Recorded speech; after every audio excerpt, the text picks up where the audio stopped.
Havana yang dulu gemerlap dengan lampu neon dan musik salsa yang menggelegar, kini tenggelam dalam kegelapan pekat yang mencekam. Harapan untuk besok mulai pudar bersama cahaya yang tak kunjung kembali. Ini adalah hasil permainan kotor yang sangat terencana. Dari Old Havana hingga Santiago de Cuba, jutaan orang terbangun dalam kegelapan yang tak berujung. Pemerintah mengumumkan keadaan darurat energi. Kapal tanker minyak yang biasanya datang dari luar semakin jarang terlihat di pelabuhan. Tekanan dari utara semakin mencekik. Setiap hari berita baru muncul. Stok minyak tinggal untuk beberapa hari lagi. Suasana tegang. Bisik-bisik mulai terdengar di sudut-sudut kota. Berapa lama lagi kami bisa bertahan? Kegelapan bukan hanya soal listrik yang padam. Ini soal kontrol. Rumor tentang sebuah penyerahan diri yang sedang dirundingkan secara rahasia. Siapa sebenarnya dalang di balik panggung kegelapan ini? Dan apa yang sebenarnya terjadi di ruang-ruang tertutup antara Havana dan Washington? Kita akan membongkarnya di bagian berikutnya. Inilah fakta yang sengaja disembunyikan media mainstream dari Anda. Rumor penyerahan diri Cuba ke Washington bukan lagi gosip murahan di Twitter. Ia meledak seperti api liar di seluruh media sosial hanya dalam hitungan jam. Orang-orang berbisik di gang-gang gelap Havana. Diaz-Canel sudah menyerah. Raul Castro ikut main. Tapi ini bukan penyerahan. Ini adalah mundur taktis yang sangat dingin, sangat terhitung. Perhatikan baik-baik manuver licik ini.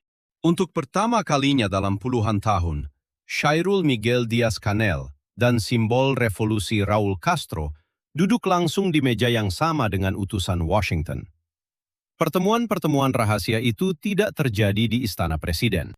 Mereka berlangsung di ruang-ruang tertutup, jauh dari kamera, jauh dari sorotan dunia. Cuba setuju melepaskan tahanan politik.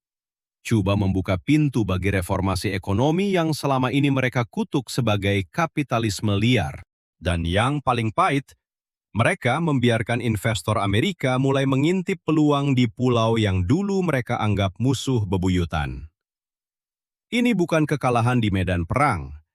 Ini adalah permainan catur di mana Havana sedang membeli waktu agar rakyatnya tidak mati kelaparan dalam kegelapan. Inilah standar ganda kekuatan besar yang paling memuakkan.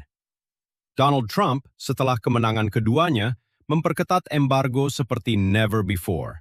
Kapal tanker minyak dicegat. Tekanan ekonomi dimaksimalkan sampai Kuba hanya bisa bernapas melalui celah-celah kecil. Tapi di balik ancaman itu, Trump membiarkan celah negosiasi terbuka. Bukan karena belas kasihan. Karena ini strategi yang lebih halus, lebih mematikan. Buat musuh kelaparan dulu, baru tawarkan kesepakatan damai dengan harga yang mahal. Tapi tunggu, apakah Havana benar-benar bersih? Atau ada faksi di dalam pemerintahan sendiri yang sudah dibeli oleh Washington? Dokumen-dokumen bocor yang beredar di kalangan diplomatik menunjukkan pertemuan-pertemuan tertutup yang terlalu nyaman. Beberapa pejabat senior diam-diam mendukung jalan tengah. Mereka tahu, jika blackout berlanjut 2 minggu lagi, revolusi 1959 akan mati bukan karena peluru, melainkan karena perut kosong. Narasi resmi Havana masih keras. Kami tidak menyerah. Tapi di jalanan yang gelap, rakyat melihat yang berbeda. Mereka marah. Mereka putus asa. Dan di antara itu, muncul secercah harapan tipis yang berbahaya. Mungkin ini satu-satunya jalan. Perhatikan baik-baik, ini bukan lagi urusan Kuba saja. Efek domino dari permainan bayangan ini sudah mulai merambat ke negara-negara tetangga di Amerika Latin. Venezuela, Nicaragua, bahkan Bolivia mulai merasakan getarannya. Jika Washington berhasil memaksa Havana berlutut dengan cara ini, siapa lagi yang akan menjadi target berikutnya? Dan di balik semua itu, dua raksasa dunia sedang mengawasi dengan mata yang tajam. Kapal-kapal tanker raksasa mereka sudah melintasi Samudra Atlantik, membawa jutaan barel minyak untuk menyelamatkan grid listrik Cuba yang sekarat. Bukan bantuan kemanusiaan biasa. Ini deklarasi perang proksi di halaman belakang Amerika. Moskow tahu persis. Kehilangan Cuba berarti kehilangan benteng strategis di Karibia. Mereka sedang balas dendam atas sanksi Barat di Ukraina. Banyak yang tidak menyadari bahwa di balik kapal-kapal itu ada rencana yang lebih besar. Mereka berjanji akan membantu rekonstruksi total sektor energi Cuba. Investasi jangka panjang, infrastruktur, teknologi, semua siap digelontorkan. Ini bukan sekadar bantuan, ini batu loncatan Beijing untuk menguasai pengaruh di belakang halaman Washington. Disinilah letak kengerian sebenarnya. Krisis kecil di satu pulau kecil ini sedang berubah menjadi perang dingin baru yang panas. Venezuela sudah gelisah, Nicaragua mulai bergerak, Bolivia mengirim sinyal yang sama. Seluruh kawasan Amerika Latin merasakan getaran yang sama. Jika Cuba bisa dipaksa berlutut dengan cara seperti ini, siapa berikutnya? Negara-negara importir minyak di Asia dan Afrika mulai panik mencari alternatif. Satu pulau kecil yang gelap gulita ini sedang mengguncang keseimbangan dunia. Aliansi baru terbentuk. Dan api proxy war mulai menyala di Karibia. Ini bukan lagi krisis lokal. Ini adalah awal dari kekacauan yang jauh lebih besar. Dan di tengah kegelapan yang semakin pekat itu, satu pertanyaan menggantung berat di udara. Apakah Cuba akan runtuh total? Atau justru menjadi pemicu perubahan dunia yang tak terbayangkan?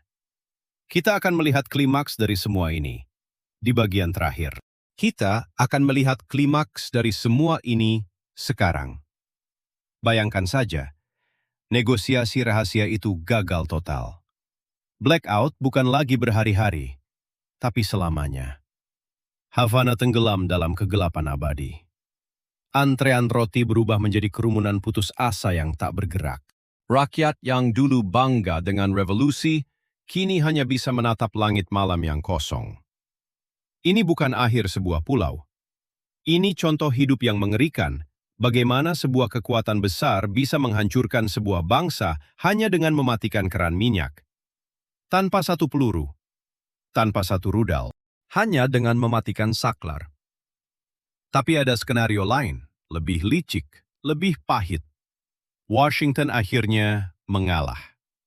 Embargo dilonggarkan sedikit demi stabilitas regional.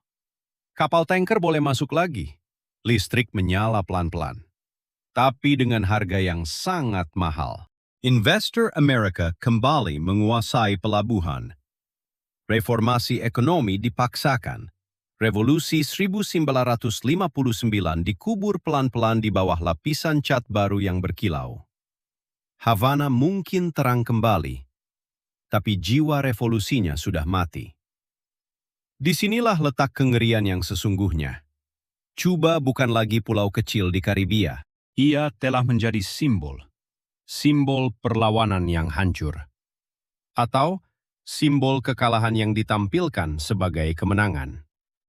Seluruh Global South sedang mengawasi dengan napas tertahan. Kita semua sedang melihat cermin masa depan sendiri. Jika taktik ini berhasil di Cuba, maka besok giliran siapa? Negara mana yang berikutnya akan dicekik pelan-pelan sampai mau berlutut? Siapa sebenarnya yang diuntungkan dari kegelapan ini? Trump dapat kemenangan politik yang gemilang di depan pemilihnya. Rusia dan China dapat pangkalan baru yang strategis di halaman belakang musuh. Dan rakyat Cuba? Mereka tetap jadi korban abadi dalam permainan catur raksasa ini. Di tengah kegelapan yang kini sudah 18 jam sehari, masih terdengar sesuatu dari gang-gang sempit Old Havana. Dunia sedang menonton. Apakah ini akhir dari sebuah era perlawanan? Atau justru awal dari kekacauan baru yang jauh lebih besar, yang akan menyentuh pintu rumah kita semua? Kegelapan bukan hanya di Havana. Ia sedang merayap ke arah kita. Pelan, tapi pasti. Dan ketika lampu di rumah Anda padam besok malam, Anda akan ingat, Cuba sudah memberi peringatan. Apakah Anda masih punya waktu untuk mendengarnya?